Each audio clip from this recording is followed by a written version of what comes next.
Shalom, les Koulam, nous voici donc à Yerushalayim pour notre réunion de Shabbat et c'est vraiment une réunion spéciale car les temps sont de plus en plus spéciaux et j'espère qu'ils vous trouvent en paix. Moi je suis surpris presque tous les jours avec ce que le Seigneur fait et me dit. Alors récemment, allez, je vais le témoigner parce que est-ce qu'il y a des témoignages parmi nous aujourd'hui? Ah, il y a un témoignage de Shmuel, alors on demandera à Shmuel de venir, même avant la louange, pour... mais moi, le Seigneur m'a dit une chose qui m'a absolument stupéfié. Il y a eu un enchaînement de circonstances quand même assez mystérieuses, rappelez-vous, avec les tourterelles. Et voilà, donc c'était extrêmement doux, hein, et pas du tout nauséabond, comme... j'ai entendu quelqu'un faire, il paraît que j'envoie des messages nauséabonds, enfin, je n'avais pas remarqué que les tourterelles, ah mais peut-être qu'ils ont cru qu'elles étaient emmazoutées par une marée noire, et dès lors nos tourterelles sont nauséabondes. Non, je rigole, vous savez, moi j'aime bien ce passage qui dit l'Éternel se rit, il vaut mieux rire que la méchanceté et la bêtise sont... les deux mamelles du chaos aujourd'hui, hein, un peu partout d'ailleurs. Mais bon, un bon témoignage, c'est que le Seigneur m'a parlé de façon très mystérieuse à travers tout ça, et ancré dans mon cœur il y a déjà une dizaine de jours, quelque chose, voilà, dans les temps très difficiles qui viennent, sur l'Europe notamment, eh bien, tu t'accroches ici. Tout simplement, tu t'accroches ici, tu t'enracines encore plus dans le pays. Et moi j'ai compris, Dieu me disait, tu restes ici pendant que là-bas, eh bien, va se passer des choses très désagréables. Voilà, donc ça c'est un témoignage, je vais peut-être demander à Shmuel de venir, parce qu'il a un témoignage à nous donner aussi, alors vas-y Shmuel, à ton tour, mais viens bien devant la caméra, voilà. Alors shalom tout le monde, moi en fait c'est un témoignage... voilà, quand je suis arrivé ici, j'avais un petit peu peur d'aller témoigner parce que au niveau de la langue et tout ça. Et l'autre jour, je priais simplement dans ma chambre, puis Dieu me dit mais va dehors, va prendre le soleil et prier dehors. Donc je sors dehors et j'ai assez vite compris la manière de Dieu de me dire là je vais te donner une occasion de passer cette crainte et d'aller plus loin. Et j'étais dans le jardin dehors et je voyais des gens qui étaient là dehors et j'étais tiraillé, j'étais oui, mais qu'est-ce que je fais? Et je me suis...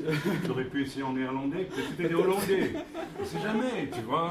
Alors je me suis approché gentiment, l'air de rien, et je me suis arrêté à une dizaine de mètres des gens qui étaient là, et ils faisaient des cours de karaté. En néerlandais. En néerlandais.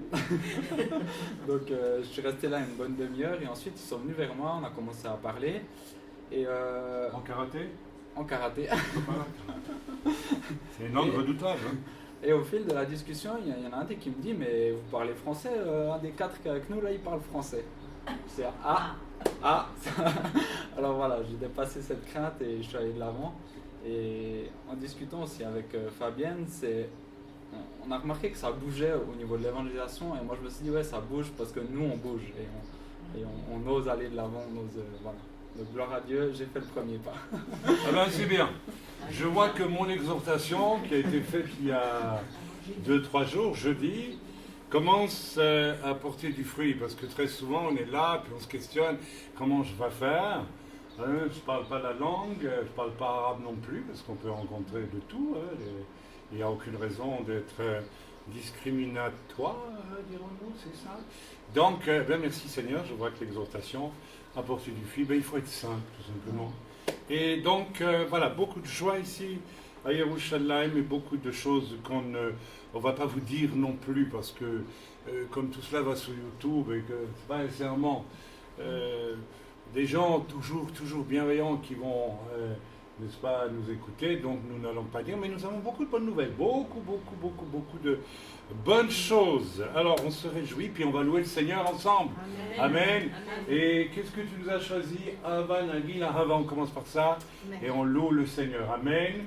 Alors, on va peut-être chanter 2 chants, et puis on va arrêter la louange, Je vous dis pourquoi. Parce que nous sommes des gens remplis du Saint-Esprit. Hein, donc il peut arriver que nous ayons une prophétie en langue et l'Écriture nous montre clairement d'éviter de faire ça devant des païens qui ne comprendraient pas, qui nous prendraient pour des insensés. Donc nous reprendrons la louange entre nous et, ma foi, il faut aussi que notre louange serve à cette communion avec Dieu qui nous permet aussi d'entendre la voix du Seigneur et voilà, donc de pratiquer les dons spirituels auxquels les païens ne peuvent pas accéder, qu'ils ne peuvent pas comprendre. On est d'accord, on fait comme ça. Là. Mais on vous chante 2 chants. On chante 2 chants avec vous, hein, vous qui nous écoutez. Et puis, même si vous n'êtes pas encore né de nouveau, si vous n'êtes pas encore au Seigneur, si vous êtes ce que vous êtes, j'en sais rien, moi, bouddhiste, laïque, communiste, anarchiste, macrobiote, en fait tout ce que vous voulez. Vous êtes un ovni, vous êtes arrivé par la planète Mars. Non, je rigole, je ne crois pas aux extraterrestres, c'est en clair. Mais voilà, vous pouvez chanter avec nous. Amen, on va chanter ce chant. Hava Nagila, Hava, ça veut dire quoi? Venez, réjouissons-nous et chantons. En gros, c'est ça. Hein. Alors, voilà, il y a aussi d'autres choses qu'on pourrait traduire, mais il est tellement connu ce chant. Allez, on le chante. Hava Nagila, Hava Nagila, Hava Nagila, Venismecha. Hava Nagila, Hava Nagila, Hava Nagila, Venismecha. Hava Nechanena, Hava Nechanena, Hava Nechanena, Venismecha. Hava Nechanena, Hava Nechanena, Hava Nechanena, Venismecha.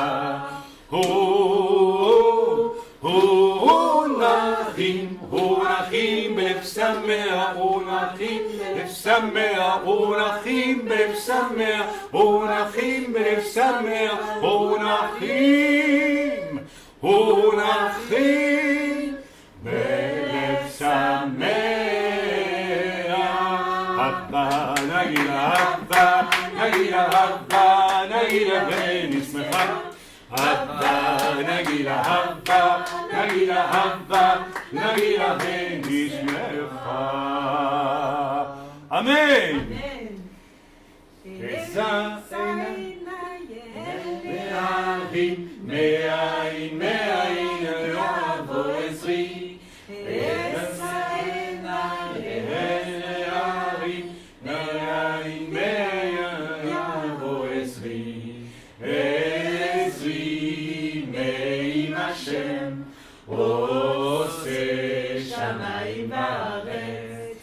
Esri Me'im Hashem, Ose Shamayim Va'aretz. Encore un. Non. Shiviti Adonai lenegdi tamid.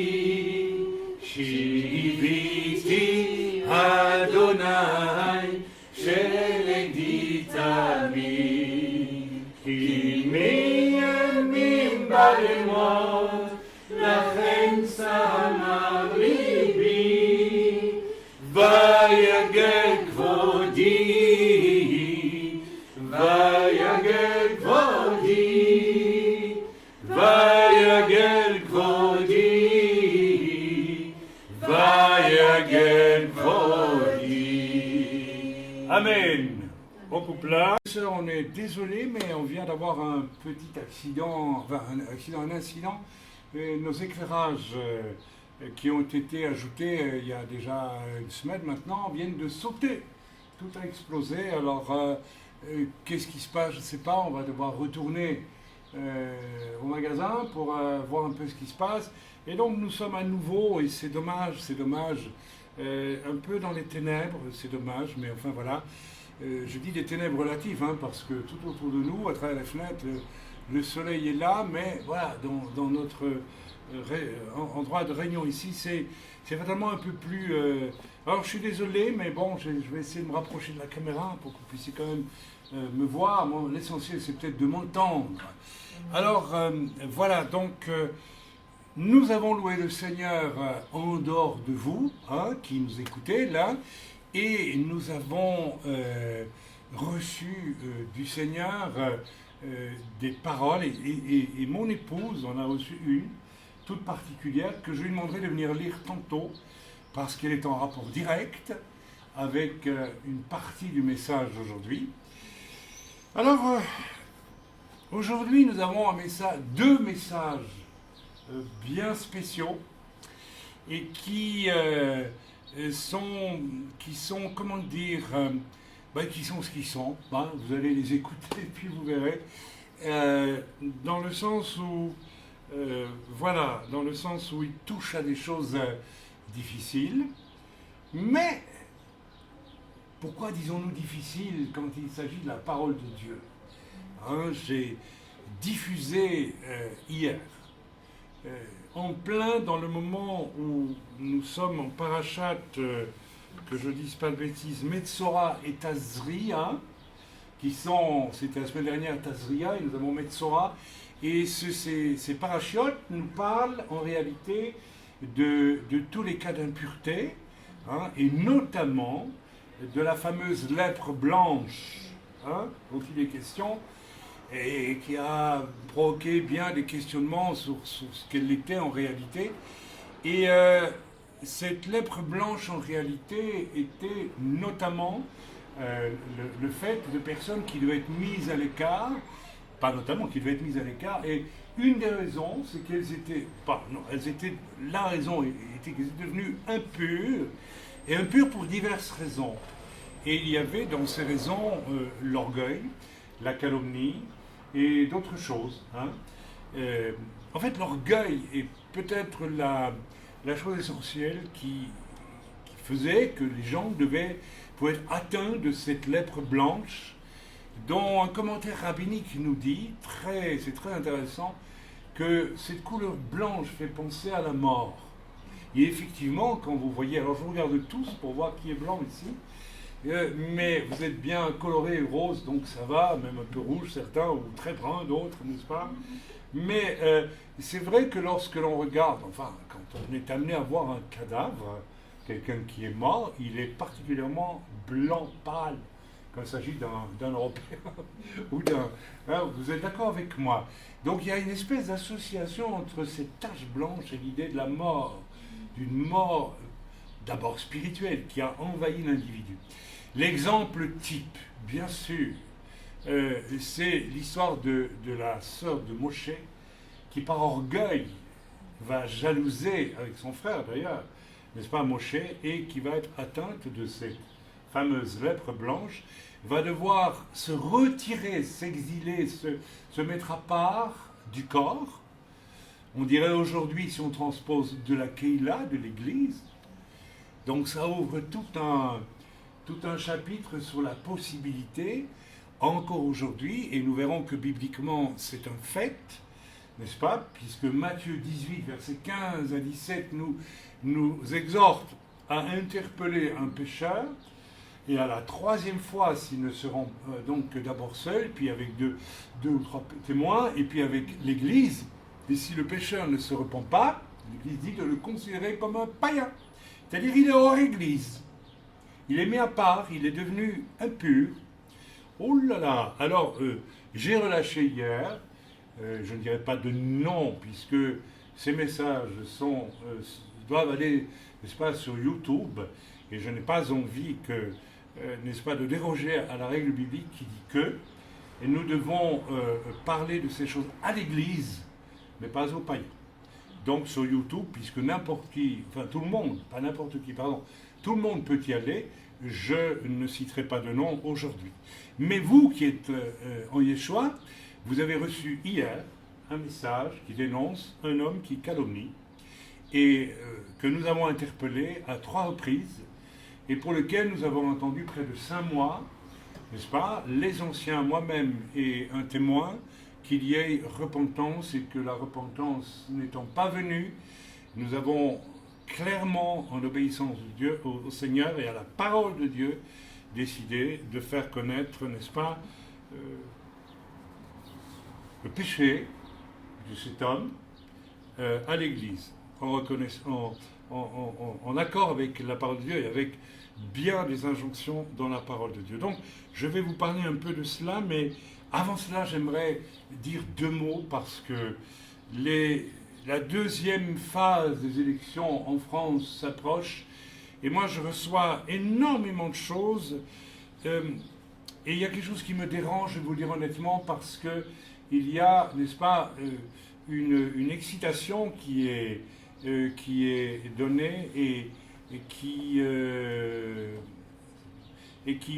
montre qu'en réalité, il y a une radicalisation parmi les chrétiens eux-mêmes et on sent monter un climat d'affrontement entre chrétiens, les uns disant voter pour celui-ci, les autres disant avec de très très bonnes raisons, parce qu'il ne faut pas voter pour l'autre, parce que voilà, et les autres disant le contraire.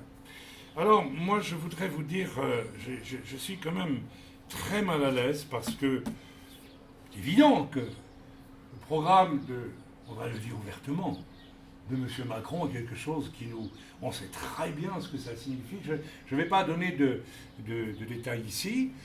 Nous le savons tous, nous avons compris que ça nous conduit vraiment vers des choses terribles, c'est un fait. Mais d'un autre côté, je vais vous dire, est-ce une raison pour aller voter pour la candidate, n'est-ce pas, qui se trouve en face, et qu'il n'y a pas si longtemps que ça, encore, n'est-ce pas, aller danser en Autriche, n'est-ce pas, il faut le dire, parce que c'est public, c'est notoire, dans un bal de néo-nazis, ou de nazis, n'est-ce pas, et faisant ça, alors peut-être par ignorance, je l'espère pour elle, le jour de la commémoration de la Shoah. Alors qu'elle l'ait fait accidentellement ou non, c'est quand même tout un symbole qui aurait mérité peut-être de sa part des excuses. Oh, nous n'en avons pas entendu. Alors, nous nous trouvons en face de 2 candidats. Alors, le grand piège, à mon avis, c'est de vouloir absolument choisir un. Alors, je sais, vous allez dire, mais non, il faut... non, je ne rentrerai pas là-dedans. Et je vais vous dire, que le vrai dilemme actuellement, il n'est pas entre un homme et une femme. Le vrai dilemme pour la France, c'est entre Dieu et l'homme. C'est là qu'il se situe. C'est Dieu qu'il faut choisir ou c'est l'homme. Et beaucoup de chrétiens, vous êtes en train, parce que vous les forcez, n'est-ce pas, un choix humain d'un côté ou de l'autre, à oublier que c'est vers Dieu qu'il faut se tourner aujourd'hui.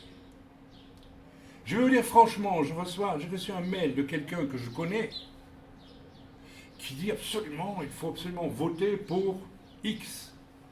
Et il aligne toutes sortes de bonnes raisons pour voter pour Le Pen. Voilà, la personne me l'écrit. Parce que Macron, c'est... Ah ben évidemment que Macron, c'est... On le sait, on l'a compris, on sait où ça nous mène. Alors il faut voter pour Le Pen parce que même un certain Dupont-Aignan, n'est-ce pas, s'est rallié à Marine Le Pen. Et il est irréprochable, il est ceci, il est ceci, il est cela. Mais mes amis, ça c'est se confier dans l'homme. Il est écrit dans la parole, excusez-moi de vous le dire, maudit soit l'homme qui se confie dans l'homme. Je pense que le vrai dilemme aujourd'hui, il est face à Dieu pour la France. Parce que la France, depuis sa révolution, elle a mis Dieu de côté. Elle a probablement initié dans toute l'Europe une pensée anti-Dieu depuis sa révolution.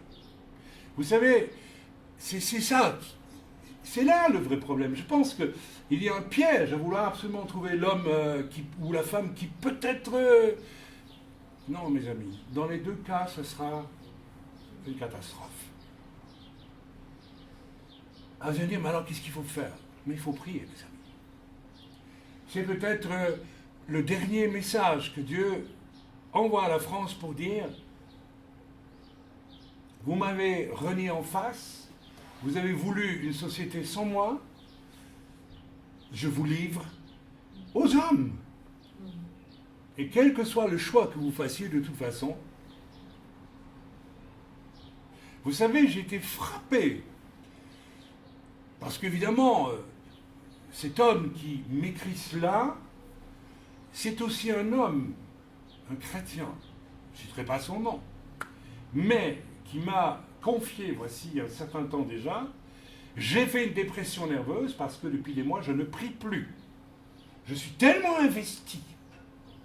Vous voyez?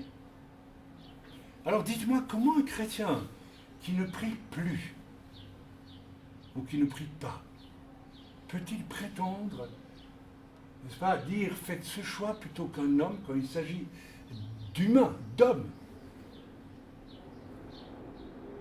Alors, le message que je veux vous relâcher, amis français, maintenant vous en ferez ce que vous voudrez, mais ne venez pas m'attaquer, ne venez pas m'agresser si je ne suis pas dans votre camp. Pourquoi faites-vous des camps autour de cette question? Les chrétiens n'ont pas les chrétiens messianiques n'avons pas à nous radicaliser de cette façon toute humaine. Nous avons à nous questionner. Qu'est-ce que Dieu est en train de nous dire aujourd'hui? Qu'est-ce que Dieu nous dit, lui? Cette situation, Dieu l'a permise. Dieu l'a permise.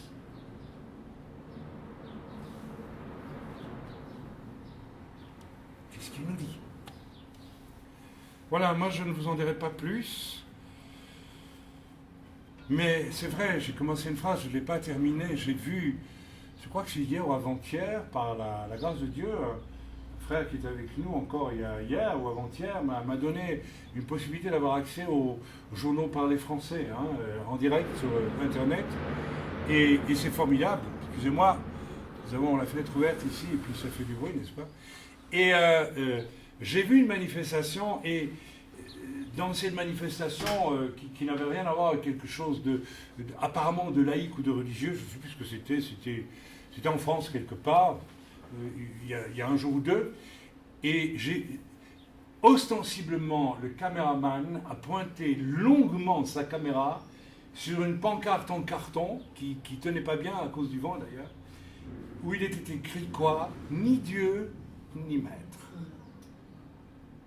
Et ça, j'ai été frappé parce que, eu égard à la manifestation qui n'avait apparemment rien à voir avec cela, la caméra est restée volontairement longtemps braquée sur ce ni Dieu, ni maître.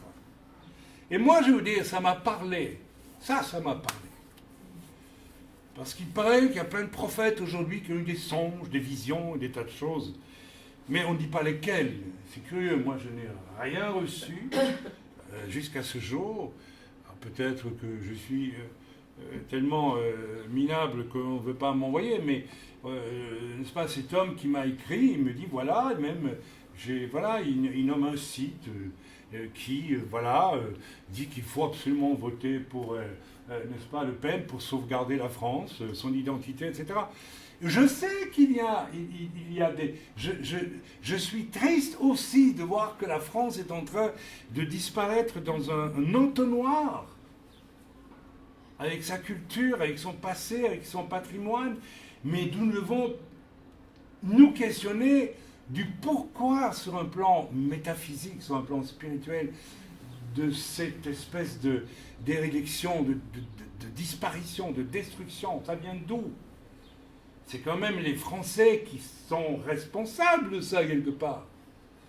Pourquoi? Qu'est-ce qui se passe au-delà de... Alors, n'accusons pas les politiques, c'est trop facile. Et que les Français se demandent, mais qu'est-ce qui se passe? Pourquoi en sommes-nous là? Ça date d'il y a longtemps, cette destruction, c'est pas nouveau. Moi, je pense que c'est quelque chose qui a démarré dans la violence de la Révolution. Alors, on ne va pas rentrer dans les détails, la franc-maçonnerie, tout ça, on connaît tous tout ça, très bien, d'accord. Essayons de comprendre le discours que Dieu vous tient, amis français, dans ces jours. De toute façon, ça finira dans le mur, tout ça. Alors, le moment n'est plus de savoir pour qui voter. Faites ce que vous voulez en conscience. Le moment est de nous questionner maintenant, qu'est-ce que je vais faire? Comment je vais vivre? Comment je vais avoir ma relation avec mon Dieu?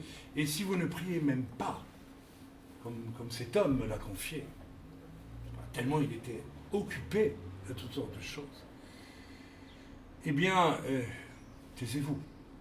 Taisez-vous et prenez du temps devant Dieu parce que l'heure est grave, très grave. Voilà, j'arrête pour la France parce que ce n'est pas notre rôle non plus. Et voilà, j'ai pour ma part fait quelque chose que je sentais profondément à une époque en recommandant le vote pour François Fillon. Depuis ce moment-là, ça m'a dit, maintenant, tu te tais, tu n'as plus rien à dire à ce sujet-là. J'ai la conviction que cet homme a été victime d'une bronca, comme on dit, quelle que soit l'une ou l'autre erreur qu'il a pu commettre, je n'en sais rien. Tout ça est en train d'être analysé par la justice et moi je vous fiche mon billet que tout ça va finir dans un non-lieu, tout simplement. Alors, peut-être que la France a fait son choix aussi. Parce que, je vais vous dire très honnêtement, qu'est-ce que je n'ai pas entendu comme discours? Mais Fillon à la poubelle, c'est à peu près ça.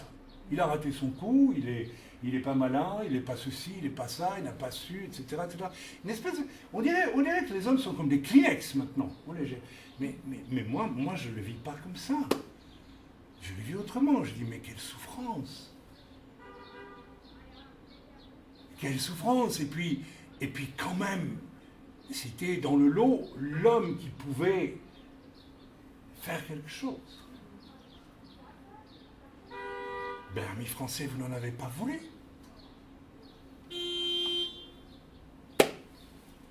Maintenant, il faut prier. Il faut prier. Moi, je n'ai aucune recommandation à donner. Je n'ai pas à vous dire, je ne peux pas vous dire de voter pour l'un ou pour l'autre. Et même pas pour Marine Le Pen. Je ne peux pas. Quelqu'un qui est allé danser, il n'y a pas si longtemps que ça, un bal de nazis, et qui ne s'en est pas excusé. C'était peut-être un piège qu'on lui a tendu, moi je ne sais pas. Pourquoi elle ne s'est pas expliqué? Pourquoi elle n'a pas dit? Avec un père comme celui-là et tout ce qu'il a dit. Voilà. Donc je n'en dirai pas plus, parce que je ne veux pas en dire plus, mais je vous mets en garde, je vous mets vraiment en garde contre l'espèce de violence qui monte parmi les chrétiens. Cette violence qui monte. Les pro-ceci et les anti-cela, et les pro-ceci et les anti-de l'autre, n'est-ce pas? Je pense que le problème est ailleurs. Et tout à fait ailleurs. C'est le temps de se mettre à genoux, de demander au Seigneur de...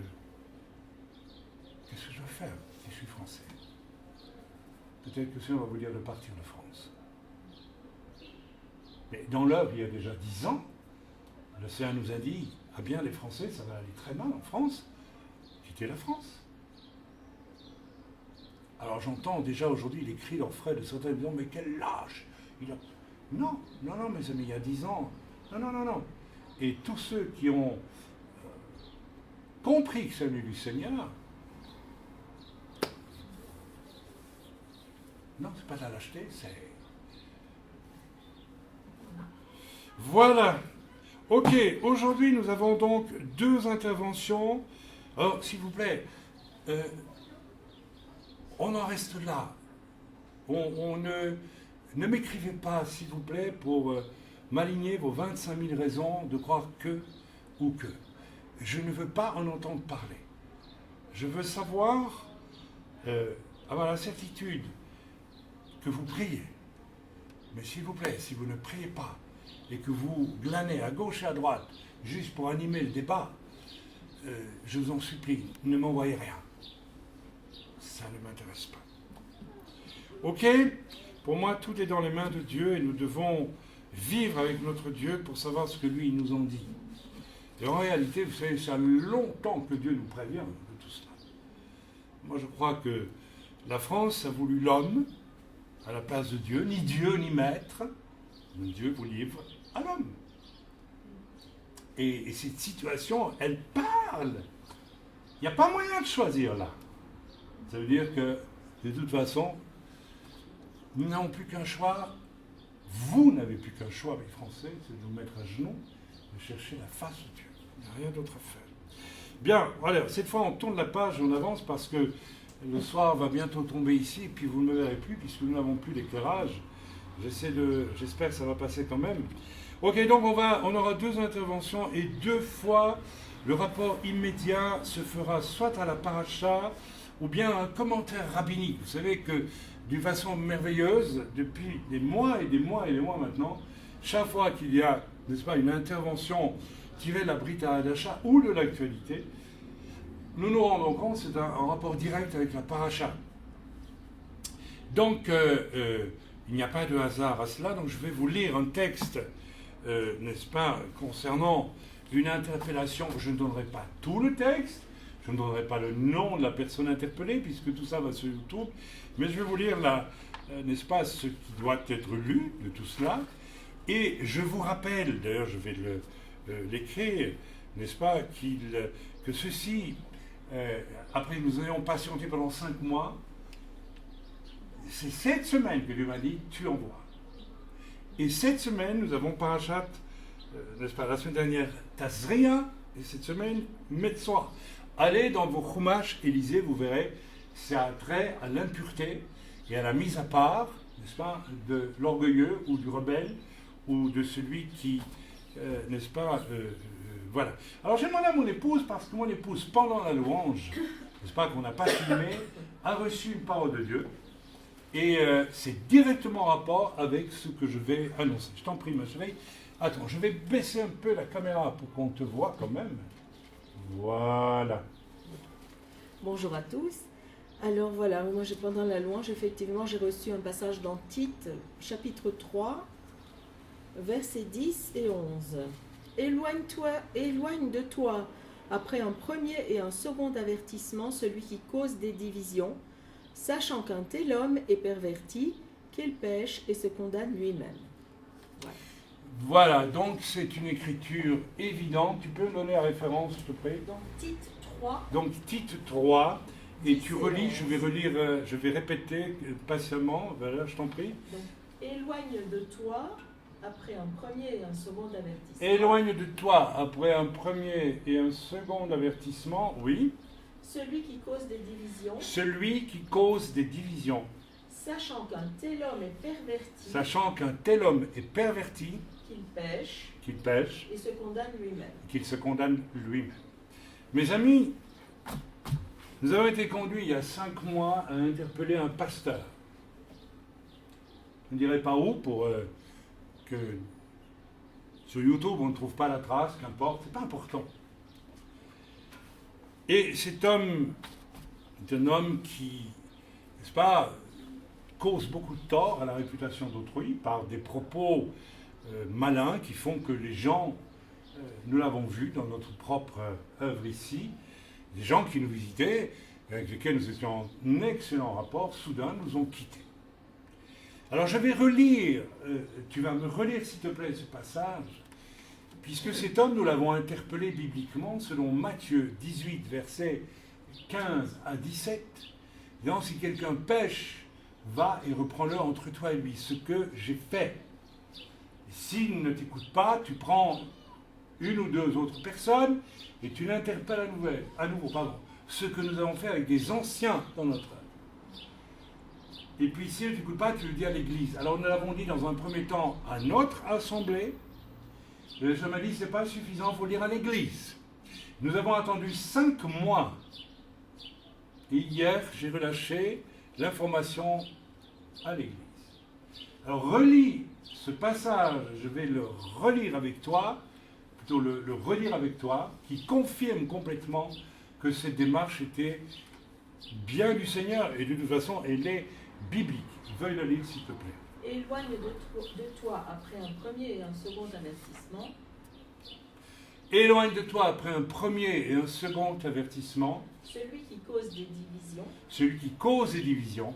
Sachant qu'un tel homme est perverti. Sachant qu'un tel homme est perverti. Celui qui cause des divisions, mes amis, un des mots les plus terrifiants dans le monde évangélico-messianique, c'est les gens qui causent sans cesse des divisions en répandant sur autrui des mensonges, des exagérations, des déformations, des appréciations faites, comme l'a dit cet homme à qui nous avons écrit il y a 5 mois, pour le bien du peuple de Dieu. Tu comprends, c'est pour le bien du peuple que j'ai mis telle personne en garde contre toi, parce qu'on m'a dit que...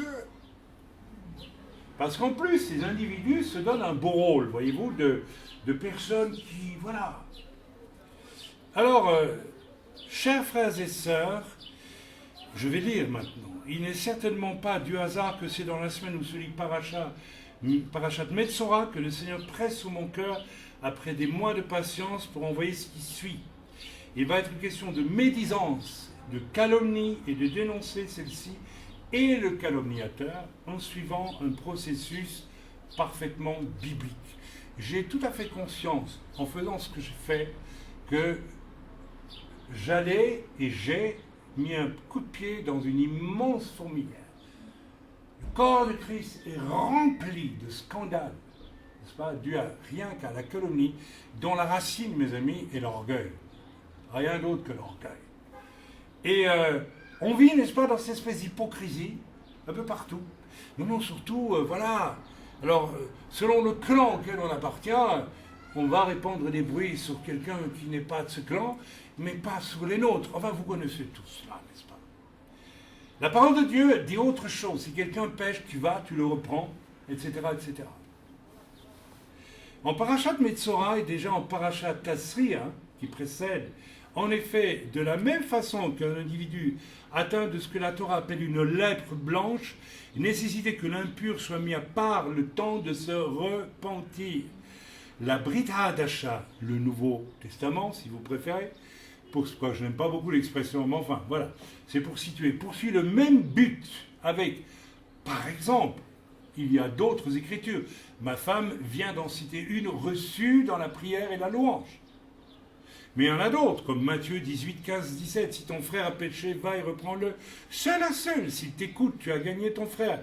Mais s'il ne t'écoute pas, prends avec toi 1 ou 2 personnes, afin que toute l'affaire se règle sous la parole de 2 ou 3 témoins. C'est exactement ce que nous avons fait. Et les 2 frères anciens, n'est-ce pas, ont été témoins par échange, des échanges avec cet homme, et ils sont témoins de la mauvaise foi de cet homme et de son incapacité à se repentir. S'il refuse de les écouter, dis-le à l'Église. Et s'il refuse aussi d'écouter l'Église, qu'il soit pour toi, écoutez, c'est pas moi qui parle, c'est l'Écriture, comme un païen et un publicain, qui, appliqué, cette Écriture doit voir la repentance du pécheur, soit exiger sa mise à part s'il persévère par orgueil en refusant la repentance. C'est la signification du fait qu'il faille le considérer comme un païen. Donc nous avons écrit à cet homme, à ce pasteur. Vous savez, avoir le titre de pasteur, c'est bien. Mais se conduire comme un païen, nous lui avons donc écrit au terme que nous le considérions désormais comme un païen et un publicain. Nous avons appliqué la parole de Dieu. La sœur de Moshe elle-même, je reviens à la parachate dans laquelle nous trouvons cette semaine, ayant critiqué son frère, faisant preuve de jalousie et d'orgueil, subira ce nécessaire opprobre en vue de lui faire découvrir son besoin d'humilité, mes amis, car c'est l'orgueil qui entraîne la médisance, la calomnie et nous rend impurs. Et nous rend impurs. Un homme aujourd'hui m'a écrit « Je ne vous dirai qu'une chose, qu'il ne sorte rien de votre bouche, qui ne soit, etc., etc., etc. » Devrions-nous échapper à cela, car sous la grâce, la soi-disant grâce, lénifiante que préconisent tant de croyants, malgré les injonctions bibliques de la Brit Hadasha elle-même. Eh bien non, nous n'avons pas à échapper à cela. Soyons attentifs aux vrais signes, car je le répète, c'est tout à fait involontairement, en ce qui nous concerne, que l'envoi du présent courrier, que j'ai fait donc hier, coïncide avec la lecture de Parashat Metzora. Je vous assure, frères et sœurs, voilà 5 mois que j'attends que le Seigneur me donne le feu vert pour envoyer la lettre que j'ai envoyée hier. Et c'est dans la semaine de Parashat Metzora que Dieu me dit, tu envoies.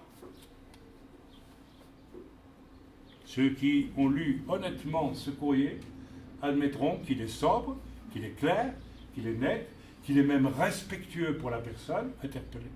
Il n'y a rien d'irrespectueux, il n'y a pas une once d'agressivité, je suis désolé. Et ceux qui sont ici peuvent témoigner que nous avons vécu cela comme une chose bonne à faire, non pas dans un esprit ni de vengeance, ni de rien d'autre, mais avec dans notre dos quelque chose qui nous dit, si vous ne le faites pas, je vous redemanderai un jour le sang de cet homme. N'est-ce pas? Oui. Parce que l'Écriture nous met en garde aussi, comme je l'ai écrit à quelqu'un aujourd'hui, n'est-ce pas? C'est dans Ézéchiel. Si un injuste, quelqu'un qui est hors du peuple de Dieu, n'est-ce pas, s'égare, et si tu ne le rappelles pas à l'ordre, je te redemanderai son sang. Et si c'est quelqu'un qui fait partie du peuple de Dieu et qui s'égare, je te demanderai aussi son sang. C'est ça qui est écrit en gros. Mes amis, nous sommes dans des temps très particuliers où j'en suis convaincu, Dieu veut rétablir tout ce qu'il faut rétablir, n'est-ce pas, dans la vie de l'Église, de la Keila universelle, que nous soyons juifs messianiques, que nous soyons chrétiens évangéliques, n'est-ce pas? Il y a un endormissement, il y a un côté univers ouateux, n'est-ce pas, dans lequel on s'est enfermé, il y a un côté club d'adolescents où on ne veut rien entendre, n'est-ce pas, du mal. On ne veut pas le nommer. On veut être copains, coquins, les uns avec les autres. Je me rappelle, il y a 25 ans, j'avais commencé à écrire un livre que je n'ai jamais publié sur, n'est-ce pas, le monde évangélique, copains, coquins. Copains, coquins. Voici plusieurs mois, je diffusais un rectificatif. Alors, je continue ma lecture. Suite à une information absolument mensongère et injurieuse répandue par un individu auquel nous avions cependant donné démonstration d'accueil, d'amour, d'hospitalité et de profond respect en tout. Vous vous en souvenez? Je ne vais pas donner le nom de cet homme, je l'ai écrit ici, mais je ne le donnerai pas. C'était un animateur d'un site pseudo-chrétien, bien connu et... Bref. L'évidence de ces mensonges, parce que cet homme a menti, froidement, pour pouvoir désobéir à Dieu. Froidement. Et dans ce cas-là, on invente des choses sur autrui. Malheureusement, il y avait 3 témoins, et donc nous l'avons dénoncé. Donc ceux qui suivent, n'est-ce pas, notre actualité, le savent. L'évidence de ces mensonges contredits par le témoignage de 3 personnes témoins a fait que nous n'avons plus jamais entendu parler de cet homme. Évidemment, nous l'avons laissé nous injurier parce qu'il nous a injuriés sur son site.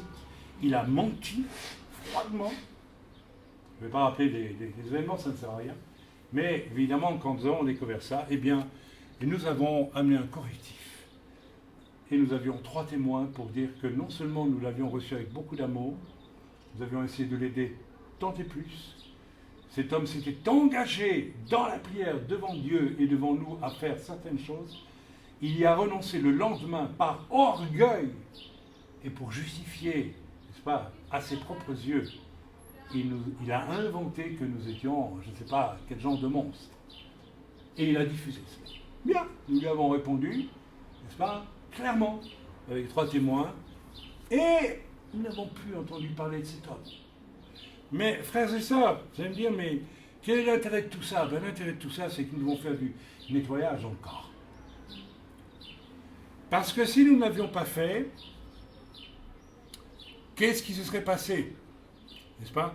Heureusement, un président de dénomination, un ancien président de dénomination nous a écrit, c'est pas un mot que j'ai beaucoup apprécié, et qui a dit, voilà, j'en ai ras-le-bol, effectivement, vous mettez le coup de pied dans le pied dans la fourmilière, et c'est important, j'en ai ras-le-bol, parce qu'il y a tellement de choses qui se passent aujourd'hui, qui sont injustes, et personne n'ose les dire.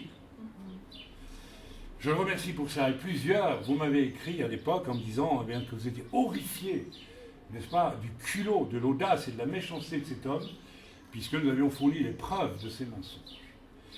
Alors certains, parmi vous, ont donc exprimé leur effroi devant le culot, l'audace menteuse de ce responsable de site, Et nous y avons vu un signe de bonne santé dans le corps. Merci Seigneur.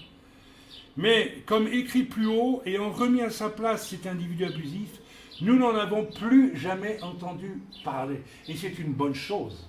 Il doit se terrer quelque part dans un trou de souris. Il lui suffirait de demander pardon et les liens fraternels pourraient à nouveau exister. Mais il ne le fait pas. Donc il vit, n'est-ce pas, je ne sais pas de quelle façon, et c'est son problème, c'est son choix. Mais si nous avions négligé la chose, il est évident que l'audace de cet homme trouverait encore, hélas, en maint lieu des relais de diffusion malsains. Car il ne manque pas dans ces cas-là, malheureusement, ces fameux cénacles de rebelles, il y en a plein aujourd'hui, assoiffés de justice aveugle et cruelle pour autrui, faute d'aimer la repentance pour eux-mêmes. Mes amis, si nous ne dénonçons pas ce qui doit être dénoncé, nous encourageons, n'est-ce pas, de plus en plus la corruption dans le corps de Christ. Alors il faut le faire de façon biblique, légale, avec des témoins, pas avec des rumeurs, avec des témoins, avec des personnes qui ont vu et qui engagent leur parole. Notre conviction est que cette audace éminemment délétère, destructrice, c'est comme un acide, vous savez, qui ronge. Mes amis, l'Église est en train d'être détruite, et elle l'est depuis longtemps de l'intérieur, par toutes ces choses.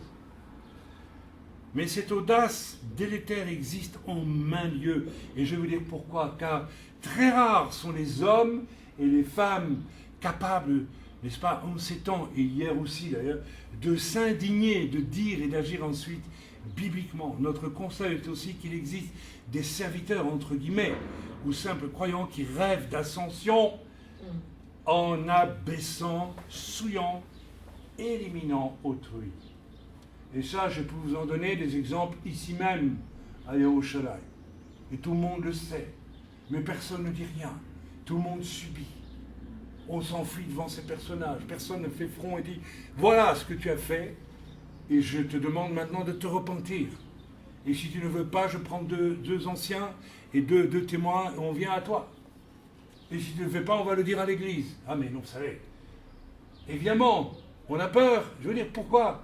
Parce que ces fameux individus-là, j'appelle ça des individus, ils vous menacent. Comme l'un d'entre eux m'a menacé par téléphone il y a quelques années, ici même dans le pays, en disant « Je vais faire tout si tu continues à m'interpeller pour te faire flanquer en dehors du pays. J'ai des relations. » Eh oui, mais oui. Et cet homme en a fait pique-pendre partout. Partout. Menaçant. Désireux de dominer, de contrôler autrui, de le réduire à rien, afin d'exister lui. C'est la démonstration d'un orgueil absolument épouvantable. Alors vous allez me dire certains, mais frère, vous ne racontez que des choses négatives. Je ne raconte pas que des choses négatives, je raconte aussi des choses merveilleuses. Non ? Il s'agit d'une abomination orgueilleuse et mondaine qui trouve place dans le corps trop souvent. Une abomination qui doit être contrée autant que possible avec la parole de Dieu. Amen. Une des recommandations bibliques clairement exprimées dans l'Écriture pour gérer le péché dans le corps est la suivante. Je viens de vous la dire. C'est une, mais il y en a plein d'autres. Si ton frère a péché, etc., etc. Si un homme, j'en cite une autre, se disant frère, n'est-ce pas, est outrageux avec vous, l'homme dont je viens de vous parler est un homme éminemment outrageux. Éminemment outrageux. La Bible dit de même pas manger avec lui, de l'écarter, de le mettre de côté. Il n'y a pas que, n'est-ce pas, Matthieu 18, 15 à 17. Il y a bien d'autres passages scripturaires qui nous montrent que nous devons mettre à l'écart des gens comme cela. Bon voilà, quand on est dans une espèce ces immenses pyramides, où l'on est soutenu par... voilà, hein. Alors on peut tout se permettre. Et le but de plusieurs, mes amis, je vais vous le dire, c'est de monter, de se faire connaître comme important. Vous voyez ce que je veux dire? Et alors, évidemment, on a dans l'idée qu'on sera difficilement déboulonnable et qu'on peut donc se permettre tout. Mes amis, ça, c'est pas l'Église. Ça, c'est le monde. Ça, c'est les élections à la française, il y a 2 mois d'ici. C'est ça, c'est le même esprit. L'Église requiert une grande humilité dans nos rapports. L'Église requiert que n'importe quel homme de Dieu, s'il pêche, doit pouvoir demander pardon. Je prends ceux qui sont ici à témoin. Est-ce que il m'est pas arrivé parfois de demander pardon pour un énervement ou que sais-je d'autre?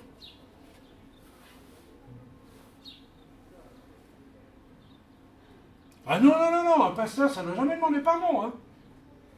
Non, non. Un jour à Paris, il y a un pasteur qui est venu me trouver en cachette. Il voulait exprès pour lui parce qu'il était malade. Puis j'ai pensé, pourquoi il ne vient pas pendant le culte? Ah ben non. Un pasteur ne doit pas montrer qu'il a un besoin. Vous voyez, on va se nicher l'orgueil. Vous voyez, on va se nicher l'orgueil.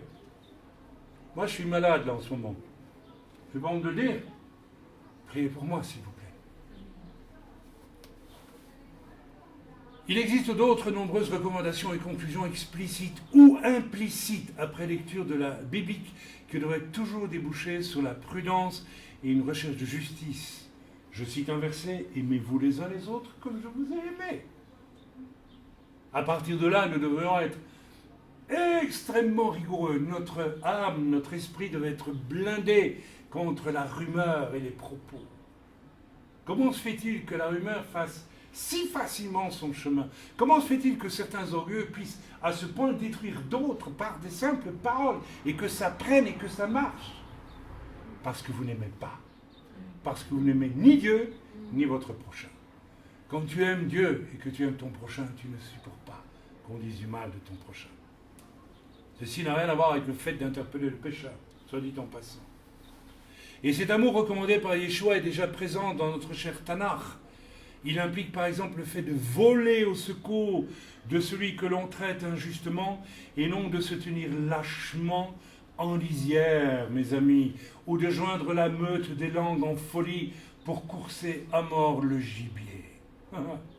Car il s'agit bel et bien d'une mise à mort comparable selon les sages d'Israël à un meurtre de sang. De cet amour fraternel-là, on rencontre bien peu, pour ne pas dire aucune trace. Et j'en sais quelque chose. Moi qui ai attendu durant plus de 25 ans, et qui attends encore, et qui attendrai probablement encore très longtemps, n'est-ce pas? Toujours que des collègues et jadis des amis, pasteurs belges, je ne cite pas de nom, donc ça va, des amis, se lèvent pour clamer leur indignation du fait des mensonges criminels, n'est-ce pas, d'une femme apostate qui avait abandonné l'Église pour vivre selon des valeurs du monde, le concubinage et des choses comme celle-là, mais qui voulait récupérer ses sous, ceux qu'elle avait offerts 2 ans auparavant, et qui pour ça est allé devant une commission anti-secte pour raconter un paquet de mensonges. Qui s'est levé à l'époque de mes amis qui savaient que tout ça était faux? Personne. Et vous parlez d'amour du corps? Amour fraternel, voilà qui implique aussi le courage aimant de chercher la vérité en toute occasion ou de se taire si l'on ne peut pas la saisir, la vérité, avec une totale et honnête assurance. Alors là où il faudrait intervenir quand on sait, on se tait, n'est-ce pas? Et là où il faudrait se taire parce qu'on ne sait pas, là on cause. C'est ça l'Église. Mais presque 40 ans de vie traversant le milieu évangélique et messianique m'ont convaincu que ces valeurs fondamentales de respect d'autrui n'existent quasiment pas et elles sont à construire de fond en comble. Elles sont au contraire cruellement bafouées presque partout. Je dis bien presque partout, pas partout. Il y a des gens honnêtes. Malheureusement, il faudrait qu'ils se lèvent et qu'ils parlent un peu aussi. Bien que ce ne soit pas le lieu pour développer le sujet, le fait que le monde chrétien déconnecté de si longtemps de ses sources bibliques et donc juives, le Tanakh et ses lois détaillées, ressemble en main lieu à un navire en furieuse dérive et monter sur ce bateau ivre, mes amis, expose à tous les dangers, y compris à la mort, voire à la maladie. voire à la maladie et voire à la mort. Vous avez entendu parler des pasteurs qui sont morts de chagrin parce qu'on les a ruinés, que personne, aucun ami, aucun frère, personne ne s'est levé pour les aider. Alors si vous êtes prophète en plus, alors là, je parle des vrais prophètes, je ne parle pas des autres, qui vous disent toujours des choses très agréables. Voici peu, nous avons été confrontés au dire absolument scandaleux d'un pasteur ici à Jérusalem. Ces propos fournissent sans aucun doute l'explication au fait que de braves personnes fréquentant nos cultes disparaissent de notre horizon soudain, sans un mot, comme ça, paf, qui est une erreur. J'aurais apprécié que ces personnes viennent me trouver et me disent, voilà, un tel a dit ça de toi. Mais là, il faut du courage aussi. Bien sûr, c'est plus simple de se glisser partout sans faire de vagues, vous voyez ce que je veux dire. Toujours cette mentalité du profit.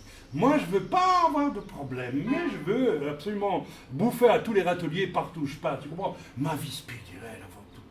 Quelle vie spirituelle as-tu? La vraie vie de l'esprit, la vraie vie de l'esprit, sans l'amour, ça ne signifie rien, mes amis. Depuis des semaines, le Seigneur nous a parlé, à travers moi, à travers Shmuel, à travers tout notre Pessah, de monter sur la croix par amour pour Dieu et par amour pour les autres. Ces propos fournissent, voilà, la pratique est courante, hélas, de déconseiller telle ou telle œuvre. Et au fond, c'est par convoitise, par mépris d'autrui, par orgueil. Attends, c'est quelque chose, hein. J'espère qu'ils écoutent ce message. Vous connaissez ces gens qui vous ont jamais vu et qui décident que vous êtes une pourriture à peu près. C'est quand même hallucinant, n'est-ce pas? Dans le monde, vous seriez déjà au tribunal avec, n'est-ce pas, des gros problèmes. Mais dans l'église, on peut tout se permettre parce que c'est la grâce, vous comprenez? C'est la grâce. Eh bien non, mes amis. La grâce, elle a des limites. Et l'Église doit pratiquer la parole de Dieu. Alors ça suffit de dire, oui, frère, tout ça, Dieu va le juger plus tard, un jour, dans l'éternité, au tribunal de Christ, très bien. Et en attendant, ben voilà, non, la parole de Dieu ne dit pas ça, mes amis. La parole de Dieu nous a donné des injonctions de manière à gérer les choses sur la terre. Ici même, tout de suite, maintenant, pas demain. C'est une lâcheté, c'est une démission, c'est un état d'esprit propre à notre temps, ça. De ne pas prendre ses responsabilités quand il faut les prendre. Personnellement, je n'ai rien à me reprocher de ce côté-là. J'ai pris quelquefois des risques énormes en disant non, ça, je ne suis pas d'accord. Je me rappelle d'une femme, n'est-ce pas, une femme autoproclamée, féroce, cruelle, dure, une Jézabel. Il faut oser le dire, je ne dirai pas son nom, voilà. Il y en a quelques-unes qui se baladent, hein. Qui a eu un conflit avec un pasteur, un jeune pasteur à l'époque, et puis qui m'écrit, voilà, c'est un monstre, sans aucune preuve. Hein. C'est un sorcier, c'est tout ça, c'est tout ça, c'est tout ça. Tout ça, et puis derrière tout ça, on ressent quoi? La colère, la haine, le besoin de régler des comptes, le besoin de descendre quelqu'un, parce qu'il y avait un petit conflit, il y avait quelque chose de la jalousie derrière tout ça. Et j'ai répondu sobrement à ces personnes, mais tu veux m'associer, vous voulez m'associer à un lâchage? Dans tout ce que vous m'énoncez, il n'y a rien de valable. Il n'y a pas de preuve, il n'y a rien. C'est un lâchage. J'ai dit, je ne marche pas. Cette personne m'a répondu en me maudissant, en me disant que j'étais moins qu'une crotte ou à peu près. Je vous assure, je peux retrouver sur mon ordinateur ces choses. La pratique est courante de les conseiller telle ou telle œuvre, au fond, par convoitise, par mépris d'autrui, par l'orgueil de celui qui ne me ressemble pas assez. Oh, l'enfer dénominationnel. Il y a des gens, vous savez, vous les croisez, puis ils vous regardent, ils vous ont déjà tout de suite catalogué. Si vous n'avez pas la mire pentecôtiste sur la tronche, ou la mire baptiste, ou vous savez, les vieilles mires de TV, là, éliminé. Tu rentres pas dans mon... Non, c'est fini, je t'aime pas. Alors évidemment, on est poli, on ne va pas dire que je t'aime pas, mais on le pense, et on le fait. Rien qu'avec un regard, on le fait. Hein? Il est où l'amour? Il est où l'amour? Moi, je m'en fiche complètement d'être pentecôtiste, messianique. Je m'en contrefiche, ça n'a plus aucune valeur. ça ne veut plus rien dire. Et ça ne veut en fait rien dire. Rien. Rien. Et Jérusalem n'est pas moins bien équipée qu'ailleurs en pasteurs. Mais ne furent-ils jamais, ces hommes-là, pour abîmer ainsi les âmes crédules qu'ils influencent, n'est-ce pas? Ou des chrétiens malades d'ambition, de jalousie, voire de haine pure et simple. Oui, mes amis, l'orgueil conduit non seulement à détruire l'autre, mais à le haïr. Parce qu'une fois que vous êtes sur ce chemin, il faut continuer toujours plus loin. Ou alors il faut revenir en arrière et se repentir. Mais qu'on ne peut pas se repentir parce que c'est trop dur de se repentir. On va toujours aller plus loin. J'ai connu ça avec un individu ici à Jérusalem. Pendant 20 ans, il m'a critiqué. Il est incapable de se repentir. Et il n'y a pas que moi. Cette pratique, la haine déguisée, oui, la haine issue de l'orgueil, mes amis, n'est pas rare et nombre de serviteurs, entre guillemets, y ont recours. Ainsi, voici 2 ans, un jeune homme, suite à l'écoute de mes messages sur le site, fit une démarche de demande de formation et exprimée avec une grande soif et une grande faim. Nous avons offert à cet homme l'occasion d'un stage de formation marchand. Jusqu'au jour, entre parenthèses, ce garçon nous a demandé, avec sa compagne, de bien vouloir lui offrir gratuitement, n'est-ce pas, la formation au point de vue de la nourriture. La formation n'est pas payante, mais la nourriture, chacun assume. Moi, je ne peux pas offrir de la nourriture à tout le monde pendant 10 jours, 15 jours. Sous prétexte qu'ils n'avaient pas assez pour le faire. Et puis après, nous avons découvert quoi? Eh bien, qu'ils avaient de l'argent pour se payer un voyage exotique quelque part. Vous voyez ce que je veux dire? Alors ce jeune homme qui nous a demandé avec tant d'insistance à l'époque et tant de douceur apparente, c'est pas de l'aider, il fait vivre une formation, c'est pas. Du jour au lendemain, il a rompu avec nous. Parce qu'il a compris qu'on n'allait pas l'établir comme patron d'un truc, n'est-ce pas, dans sa vie. Alors il a cherché des prétextes et il m'a écrit, ouais, j'ai parlé avec 3 pasteurs de Paris qui m'ont dit que tu es infréquentable, tu es un homme abominable. Enfin, là, je lui ai écrit simplement, mais est-ce que tu peux me donner les noms de ces messieurs? Ah non, il ne donne pas les noms. Alors, c'est assez stupéfiant parce que, en toute honnêteté, je vais reprendre ma lecture concernant Paris.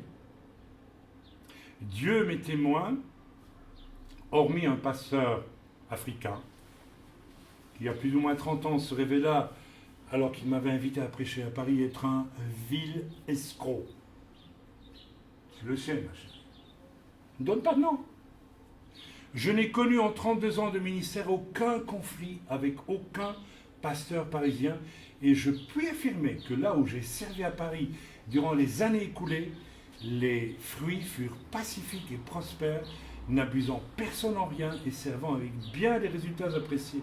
Je me souviens d'une quasi-émeute sympathique pour acquérir un de mes livres, le livre Echad, après un séminaire sur le couple au temple de Paris chez le pasteur Tabot. Mais que n'ai-je pas, par contre, croisé comme corruption à Paris. Mais j'aimerais ici que ces 3 pasteurs parisiens, d'abord j'aimerais connaître leur nom, et j'aimerais qu'ils me disent ce que j'ai fait de mal à Paris, ou ailleurs. Mais non, on ne peut pas connaître leur nom, vous comprenez? On ne peut pas. Ça arrange tellement le petit jeune homme là, vous voyez ce que je veux dire? Ça arrange tellement. Il fallait trouver un prétexte pour m'éliminer après avoir bien profité. Vous croyez que ça n'existe pas? Aujourd'hui, ça existe. Vous l'avez vu combien de fois dans la... L'Église est remplie de gens comme ça aujourd'hui. On dépend de personne. Ça, je suis déjà en train d'aller sur le prochain message que je vais donner dans un deuxième temps. Là. Hein? On dépend de personne, on pompe tout ce qu'on peut partout et on jette quand on n'a plus besoin, n'est-ce pas? Ou quand on s'ennuie de vivre, là, comme j'ai eu un échange il y a quelque temps avec un homme qui est venu parmi nous, il y avait des choses que nous ne pouvons pas accepter. Alors lui avons dit, ah mais c'est dur. Ah mais attends, tes comportements sont durs. Et on ne peut plus rien dire maintenant. On ne peut plus rien dire. On a tout accepté. Vous comprenez, c'est la grâce. Seulement la grâce, elle n'existe que pour certains, vous comprenez? Mais dans l'autre sens, on n'en voit pas beaucoup, la grâce.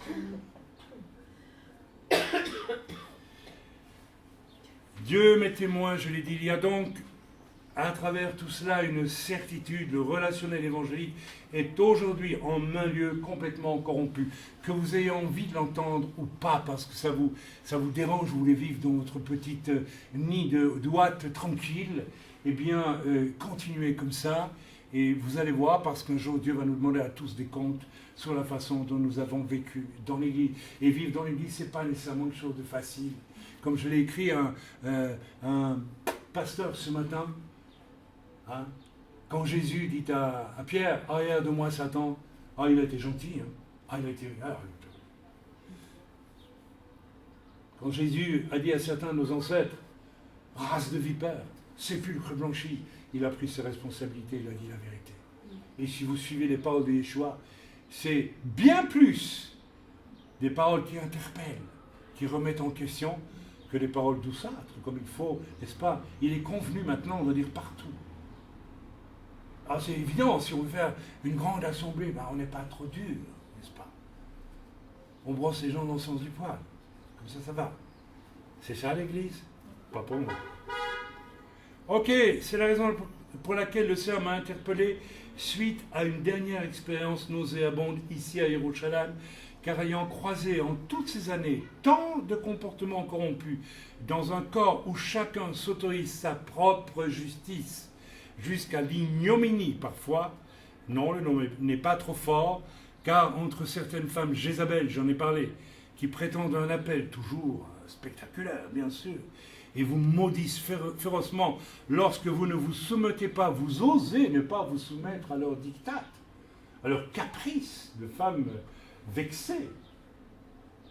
Oula! Tout ça dégouline d'orgueil. Et un pasteur menteur, n'est-ce pas? Leader de dénomination, s'il vous plaît, s'appropriant, n'est-ce pas, une œuvre dans laquelle il n'a jamais mis les pieds. J'ai vécu cela, je l'ai rencontré. Ces choses existent un peu partout. Il ne faut pas les dire. Il ne faut pas les dire. Une de ces abominations rencontrées consiste par exemple à soutenir à tout prix la rumeur invérifiée contre autrui lorsque l'on n'aime pas autrui ou qu'il vous dérange, et cela dans la plus féroce absence de recherche de la vérité. J'ai croisé ça tout du long pendant toutes ces années. La vérité, ah non, on ne veut pas connaître la vérité. Le poète a dit la vérité, il doit être exécuté. Un homme monté, n'est-ce pas, à la croix de Golgotha. Le prophète a dit la vérité, il doit être exécuté. Pas politiquement correct. Alors vous connaissez le politiquement correct et évangélico-messianique. Fais pas de vague, mon gars, c'est pas grave. Hypocrite, lâche, sépulcre blanchi, faucheton. Oui, bien sûr. Jésus dirait la même chose. Et Paul le dirait aussi. Paul n'a pas osé peur de dire à Pierre en public, tu es un hypocrite. Tu manges cachère avec les Juifs et puis tu vas manger du salami avec les autres. Tu n'as pas honte, Pierre. C'est réglé, hein, Pierre. C'est Pierre. C'est Pierre.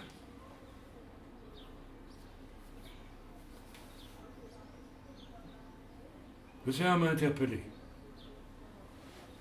La liste des dérives est hélas immense et le corps ressemble au final en tellement de lieux à un véritable pandémonium où seuls les démons, et j'insiste sur cela, trouvent une sordide piscine dans laquelle s'ébattre. Vous vous étonnez quand on rentre dans certaines assemblées, comme je l'ai vu, une assemblée de 250, 300 personnes, j'ai vu au-dessus de toutes les têtes des centaines de démons. Vous ne me croyez pas? Eh bien, tant pis, moi je l'ai vu. Vous savez pourquoi? Parce que c'est dans ce genre d'assemblée où aucune justice de Dieu n'est pratiquée sur base de la parole de Dieu. Où on fait de l'événementiel tout le temps, vous voyez ce que je veux dire? Où on ne traite jamais les vrais problèmes, où il n'y a pas un esprit pastoral pour aller au fond des choses avec chacun, avec l'amour et la patience que ça implique. Alors vous entrez là-dedans et vous voyez les démons par-dessus. Vous les voyez dans l'esprit. Des centaines qui vous accompagnent dans vos cultes.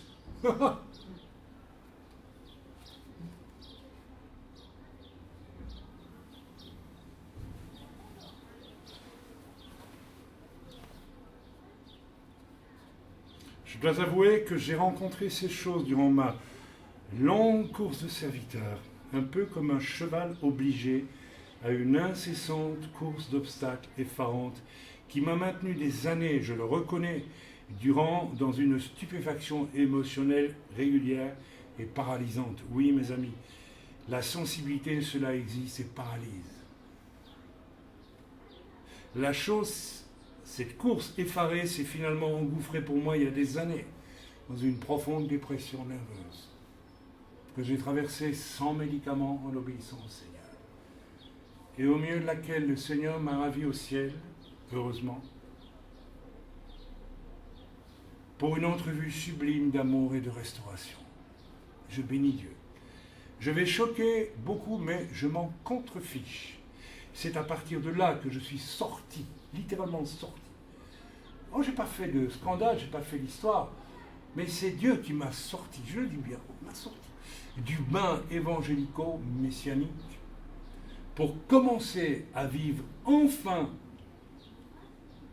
convaincu par le Seigneur et par le Saint-Esprit, bibliquement le corps, la Keïla.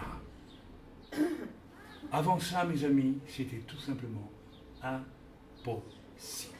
Sors de Babylone, mon peuple. Sors de Babylone, mon peuple. Et n'ayez pas peur de confronter Babylone avant de sortir. Parce que Dieu te demandera, mon frère, ma soeur, le son de ceux qui pêchent à côté de toi et que tu n'oses pas interpeller. Le Seigneur m'a donc récemment interpellé en me fixant un objectif qui était désormais ne plus laisser passer le mensonge ou le péché quand il surgit, mais d'utiliser dans l'obéissance Matthieu 18, versets 15 à 17. Et nous continuerons ainsi. Amen.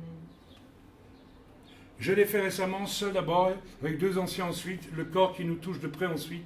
Je dois, à présent, n'ayant pas vu la repentance de la personne concernée, relâcher cela dans l'Église. J'aimerais préciser ici que nous avons tous prié dans l'œuvre à ce sujet, j'insiste, car rien ne nous a habité de propre justice et encore moins de vengeance en pratiquant étape par étape Matthieu 18, 15 à 17. Mais nous avons été habités du sentiment très net de devoir obéir à Dieu en pratiquant sa parole. J'ai personnellement, ainsi que tous les membres dans l'œuvre, et ceux qui sont ici en sont témoins, expérimenté une paix profonde, à interpeller et à obéir à Dieu, à sa parole. Mieux que cela, accomplissant en obéissance la démarche dont vous allez lire le contenu, j'ai clairement ressenti le reproche de Dieu chaque fois que celle-ci n'a pas été pratiquée. Pourquoi est-ce qu'il faut pratiquer Matthieu 18, 15 à 17 et d'autres versets bibliques, on en a cité quelques-uns? Eh bien, tout simplement car le but du Seigneur est la repentance du pécheur qui est impur. L'apôtre Jean nous dit que celui qui dit qu'il ne pêche pas est un menteur. Nous devons tous redouter de devenir impurs, d'une façon ou d'une autre.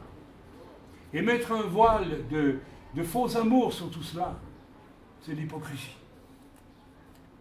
Et comme le Seigneur me l'a montré, si un homme ou une femme résiste à 3 interpellations, d'abord tu lui parles seul, puis tu prends 2 témoins, et puis tu prends l'Église, et s'il ne te répond pas, alors tu dois comprendre quelque chose. Comprendre quoi? C'est ce que le Seigneur dit. Considère qu'il est un païen et un publicain.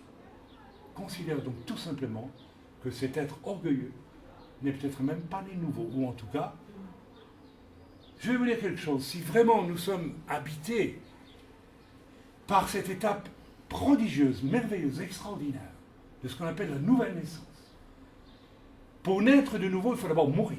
Mourir à quoi? Eh bien, à l'orgueil. À l'orgueil. Quand je suis au Seigneur, j'étais un monument d'orgueil, mes amis, absolument. Oui. Mais vous aussi. Tous.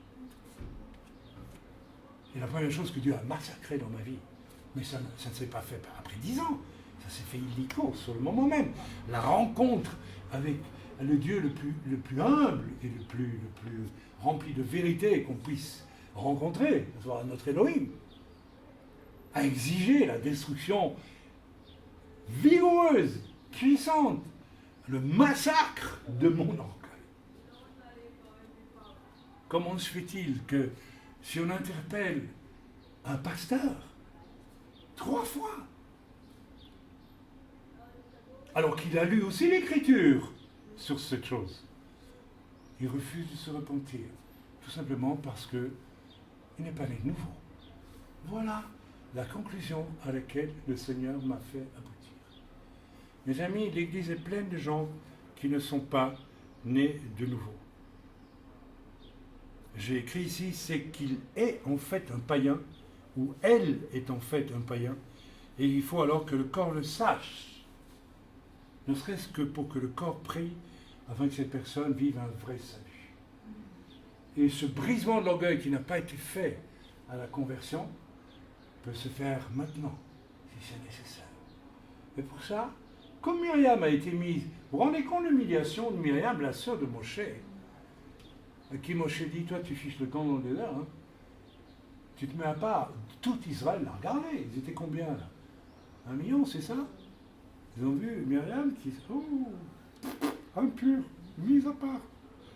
C'est tout le peuple d'Israël qui l'a vu. Vous imaginez la scène? Aujourd'hui on ne peut plus. Hein. Oh non, il ne faut surtout pas humilier le pauvre pécheur. Ah non, c'est notre copain. Ah non, faut pas. C'est trop dur, frère. Allez, j'arrive bien vite à la fin, rassurez-vous, je ne veux pas vous. Je communique donc ce qui suit en obéissance à la parole, et après avoir interpellé 3 fois en compagnie de 2 frères anciens, selon le modèle biblique, le pasteur Untel, je ne citerai pas son nom sur YouTube, je prévois sans difficulté, mais alors aucune, et c'est déjà le cas, mais qu'importe, que cette démarche jamais effectuée de façon scrupuleuse et courageuse, moi je n'ai jamais entendu.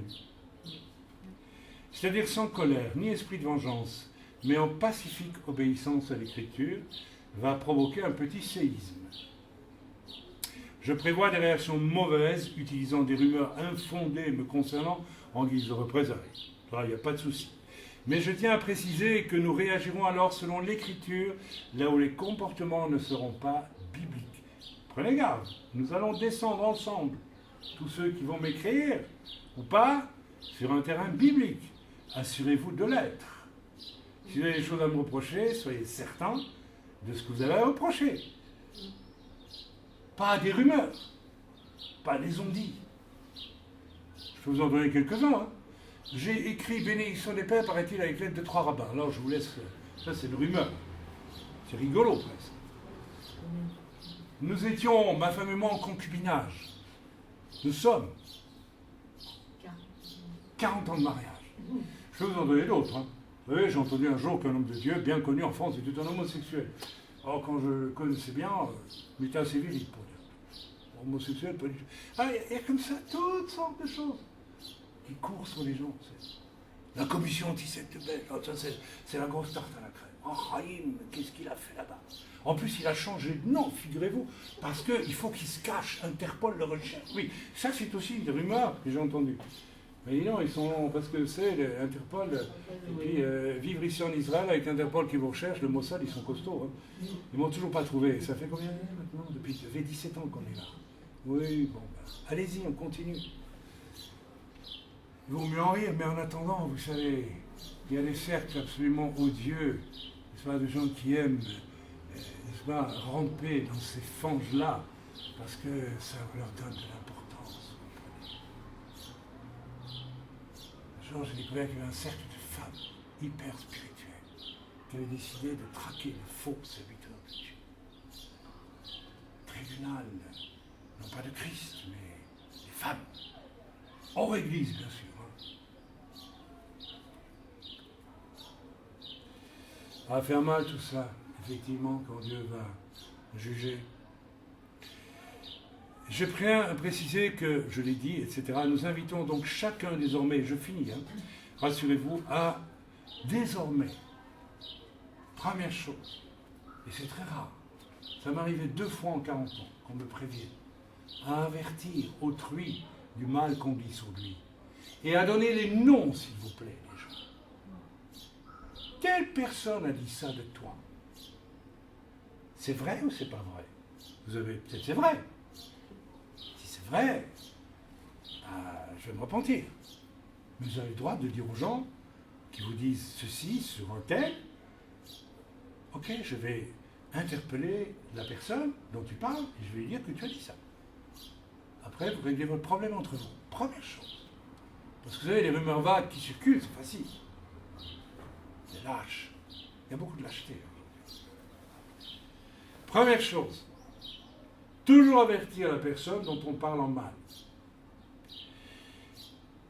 Éventuellement fournir des copies de lettres ou de mails afin que les personnes souillées par la rumeur puissent demander des comptes. C'est quand même la moindre des choses. Nous conseillons aussi à chacun d'acquérir le fameux livre du Chafetz Chaim sur la question du Lachon Hara. En toute librairie juive, vous le trouvez. C'est un ouvrage extrêmement précieux en ces domaines, n'est-ce pas? La lecture de ce document ne pourrait que plonger le corps de Yeshua, mais pauvre corps de Yeshua, dans quel état es-tu?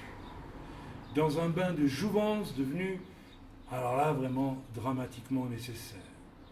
Je ressens pour ma part que le proche retour de Yeshua, mes amis, doit impliquer une rapide œuvre de réhabilitation de l'honneur du nom que nous prétendons tous porter, que ce nom soit chrétien ou messianique, car les deux appellations nous viennent de qui? De lui. Cessons de le déshonorer. Amen. Voilà, je ne vous lirai pas, bien sûr, la copie des échanges avec ce pasteur, ni la façon dont il s'est, à mon avis, déshonoré complètement en fuyant la vérité. Ça a été envoyé par courrier, et puis voilà, si vous l'avez reçu, ben vous l'avez reçu, mais nous n'en dirons pas plus par Internet. Voilà, donc je voulais vous lire en plus et rapidement peut-être, n'est-ce pas, quelque chose qui a trait, n'est-ce pas, à ce fameux paracha, cette fameuse paracha. Au lieu d'aller lire dans la paracha, je vais vous lire, n'est-ce pas, un texte d'un commentaire rabbinique, le Rav Ezechiel Brandt. C'est dans le Hamodia de cette semaine, non pardon, le Hageshen de cette semaine. Donc nous sommes en pleine parashat Metzora, et voici le commentaire, n'est-ce pas, de ce rabbin. Je vous lis rapidement. C'est long tout ça, je sais, mais voilà. Vous voulez aller vers vos racines juives, eh bien écoutez, on y va, d'accord? Ou bien vous ne voulez pas. Le lépreux est semblable à un mort, donc celui qui médit. Il devient lépreux. La Torah appelle le lépreux Metzora, qui provient de l'expression Motzi Ra, faire sortir le mal. Intéressant ça.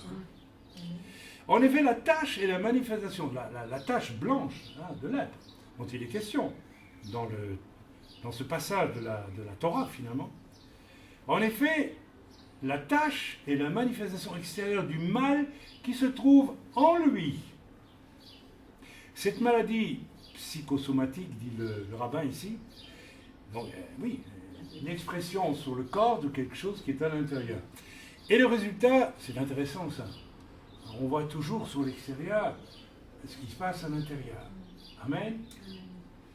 Alors, cette semaine, le médecin m'a dit, vous avez que 68 ans, mais vous avez le corps d'un homme de 80 ans. Alors, c'est ce qu'il dit, hein. Bon... c'est possible, et ça se voit peut-être un peu, lui en tout cas il le dit. Bon tout simplement, on a travaillé beaucoup pendant toutes ces années, on s'est donné, et puis on s'est peut-être usé prématurément. Mais vous savez, je vous dis quelque chose, je ne sais pas si ça se voit quand vous me regardez, j'espère, mais moi j'ai une grande joie au fond du cœur. Une grande joie, une grande paix, il n'y a pas de souci de ce côté-là. Voilà, cette maladie psychosomatique est le résultat de ces comportements égoïstes. Il faut être rudement égoïste pour parler en mal de quelqu'un parce qu'on veut le descendre. Et parce qu'on veut aussi agripper les âmes au passage, parce que c'est ça. Venez chez moi, n'allez pas chez lui. C'est aussi bas que ça. C'est aussi bacassable que ça. Ouais. Il ne vous dira pas, bien sûr. Mais c'est. C'est le résultat de ces comportements égoïstes, immoraux, asociaux, pervers et violents. Cette chose provoque la lèpre, la fameuse lèpre là, la médisance, l'assassinat, les faux serments, l'immoralité, l'orgueil, le vol, le mercantilisme. Le terme Metzora est également issu des mots Motzi Shemra, selon Dvarim 22-19. La diffamation, par orgueil et pour se mettre en valeur. Le diffamateur attribue aux gens un mal imaginaire. Il jette le soupçon. Ah oui, ça j'ai vu. Le mal imaginaire. Il jette le soupçon sur les actes d'honnêtes gens, sur les pieux, sur les sages, voire des prophètes, jusqu'à accuser Dieu lui-même. Selon le Rambam, Mishneh Torah, fin Tumat Hatzarat 16-10. Il sème la zizanie parmi les hommes, les familles, et c'est vrai, et des communautés entières devenant ainsi un danger public. Et moi j'ajoute, il faut le dénoncer, il faut l'écarter, autrement il détruit le corps, il détruit des familles. La peau d'un mort est blanche. Une tache blanche sur la peau d'un homme vivant signifie, sous certaines conditions, le début d'une maladie mortelle. C'est très intéressant parce que... Enfin non, je ne vais pas lire ce que j'allais dire, ce n'est pas nécessaire. Sa réhabilitation est confiée à un Cohen qui est la référence du savoir, de la morale, de la mansuétude. Il inspire l'amitié entre les gens, car les lèvres du Cohen préserveront la sagesse et c'est de sa bouche qu'on demandera l'instruction de la Torah, car il est comme un ange de Dieu, etc., etc. Voilà. Pour protéger la société de cet individu pour le succès de la thérapie, le Cohen le condamnera à vivre reclus, en prison, in the jail, ok? Shérif, tu fermes la porte, enfermé, à part.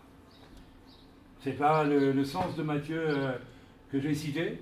Si un tel homme ne se repent pas, ben, tu es déclares païen, ça veut dire, comme ma femme l'a reçu, là, ce passage.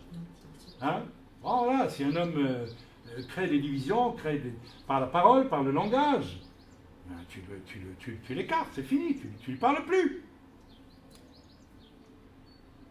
Pour protéger la société de cet individu et pour le succès de la thérapie, le Cohen le condamnera à vivre reclus. Le lépreux lui-même éloignera toute personne qui s'approcherait de lui, proclamant « Je suis impur ». Vous vous rendez compte? On pourrait dire à ce pasteur, tu dois être baladé en rue, échanger le trottoir quand tu rencontres un chrétien et dire non, je suis impur. Le temps que ton orgueil soit abattu. Abattu. Les gens s'écarteront de son corps pour ne pas devenir impurs et pour se protéger de ses idées délétères. Un châle couvrira sa bouche pour montrer que ses paroles ne méritent pas d'être entendues. Vous vous rendez compte? La signification du processus de purification, mais bien sûr, comme nous sommes sous la grâce, tout ça n'est plus nécessaire, bien sûr. Quand la tache sur la peau disparaîtra, il sera sur le point de guérir. Pour entamer sa réinsertion, le Cohen prendra 2 oiseaux, etc., etc. Je vais... Voilà, etc., etc. Quand la Torah interdit la calomnie, elle la dépeint comme l'action d'un colporteur. Ne va pas racnil parmi ton peuple.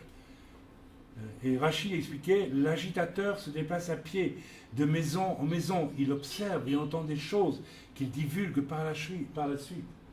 Rakil vient du mot rigel, le pied. Il s'exprime par des gestes et des allusions. Vous connaissez ce genre de... Alors, dans l'échange que nous avons eu avec ce pasteur, ah non, j'ai rien fait, j'ai laissé entendre que... Parce que, tu comprends, on m'a dit que... Et puis voilà, j'ai voulu protéger les allusions. Vous voyez quelle hypocrisie dans tout ça. Ça montre à quel point l'orgueil est profond dans le cœur de l'homme. Bon, je vais m'arrêter parce qu'il y en aurait pour longtemps, mais vous avez compris jusqu'où peuvent aller les choses. Le Cohen, voilà, je lis ou je lis pas. Voilà, bon, je termine. Après avoir égorgé l'un d'eux, par les animaux sacrifiés, il trempe le second, celui qui symbolise la bouche qui parle bien, dans le sang du premier, il le trempe en même temps dans du bois de cèdre et de l'hysope, qui représente... Alors ça, c'était les sacrifices qu'il fallait faire, pour revenir dans le peuple, qui représentent respectivement l'orgueil et la modestie, pour signifier aux lépreux qu'il doit échanger l'orgueil avec la modestie. Je vais m'arrêter là. Frères et sœurs, je vous dis franchement, très honnêtement, j'ai vécu émotionnellement pendant des années et des années en partant même du principe que c'est moi qui devais être un homme difficile, sans doute, mais je dois aujourd'hui vous avouer que je vis une espèce de mouvement de bascule complet.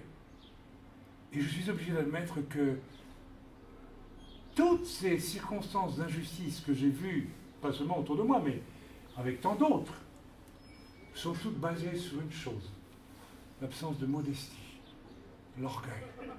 C'est absolument effrayant de voir à quel point l'orgueil dirige les relations entre croyants et entre serviteurs eux-mêmes. Et ça, c'est grave, extrêmement grave. Voilà, je m'arrête à cela concernant ce fameux problème de la shonara. Et j'ai reçu déjà une réaction qui n'est pas biblique du tout, à ce que j'ai diffusé hier. Donc j'ai répondu avec la parole. Et je vais, sans donner le nom, probablement de la personne, ça ne sert à rien d'humilier les gens, mais diffuser tous les échanges que je vais avoir maintenant en réaction à ce que j'ai diffusé hier. Ça va permettre de réaliser où on est le corps de Christ, où nous en sommes vraiment. Je vais voir qui va me dire, frère, pratiquer la parole de Dieu, c'est juste, point final. Vous avez donné le nom de cet homme parce que la Bible vous dit de le donner. Il a eu le temps, non, de se repentir, plus de 5 mois. Mais son orgueil était tel que non, moi je ne me repens pas. Bien, d'accord. Alors j'ai déjà reçu des argumentations, mais complètement anti-bibliques. Et Bible en main, j'ai démontré ce matin même à un homme qui méprisait le Seigneur lui-même par son argumentation. Vous recevrez les copies de ces échanges. Vous les recevrez, j'enverrai les noms. Ou si Dieu me dit de les mettre, je les mettrai, parce qu'après tout, nous devons tous être responsables de nos propos. Il ne s'agit plus d'échanges privés, là, il s'agit de quelque chose de public. Alors écrivez-moi, s'il vous plaît, donnez-moi votre avis. Mon but n'est pas de vous humilier, mais de vérifier si nous marchons tous ensemble, vous, moi, tous ensemble, avec la parole de Dieu ou avec ce que nous en faisons ou ce que nous en choisissons, en écartant ce qui nous dérange. Il est possible aussi qu'à travers ce qui vient d'être fait, certaines personnes tremblent et peur. Eh bien, elles ont raison de trembler. Il aurait toujours possible de réparer.